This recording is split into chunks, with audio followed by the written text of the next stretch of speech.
الرحمن الرحیم۔ مشکوٰۃ شریف کا درس چل رہا ہے۔ باب مناقب ابی بکر و عمر رضی اللہ عنہما ہے۔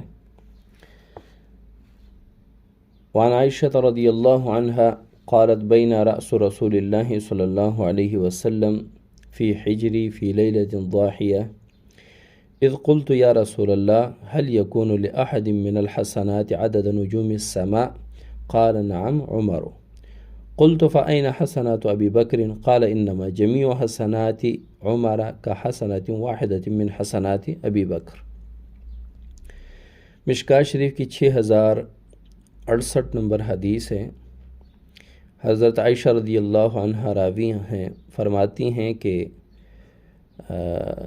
ایک دن رسول اللہ صلی اللہ علیہ وسلم کا سر مبارک میری گود میں تھا، ایک روشن رات میں، ایک چاندنی رات میں۔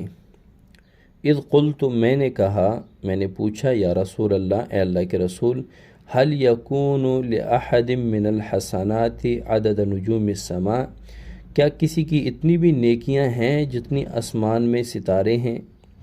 یعنی آسمان کے ستاروں کے بقدر بھی کسی کی نیکیاں ہیں؟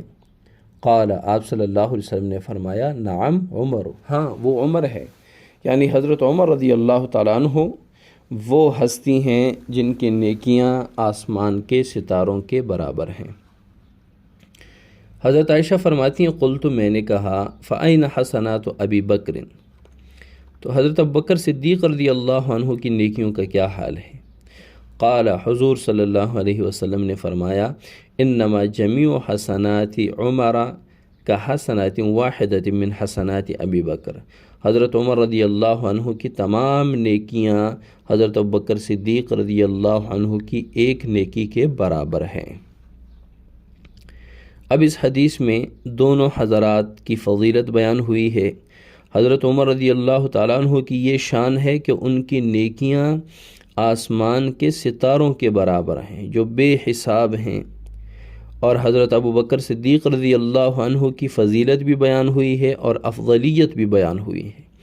یعنی فضیلت بئی معنی بیان ہوئی ہے کہ حضرت ابوبکر صدیق کی نیکیاں بھی بہت زیادہ ہیں، اور افضلیت بھی بیان ہوئی ہے کہ یہاں پر حضرت ابوبکر صدیق رضی اللہ عنہ افضل ہیں حضرت عمر رضی اللہ عنہ سے، کہ حضرت ابوبکر صدیق کی ایک نیکی حضرت عمر رضی اللہ تعالیٰ عنہ کی تمام نیکیوں کے برابر ہے، یا حضرت عمر رضی اللہ تعالیٰ عنہ کی تمام نیکیاں حضرت ابوبکر صدیق رضی اللہ عنہ کی ایک نیکی کے برابر ہیں۔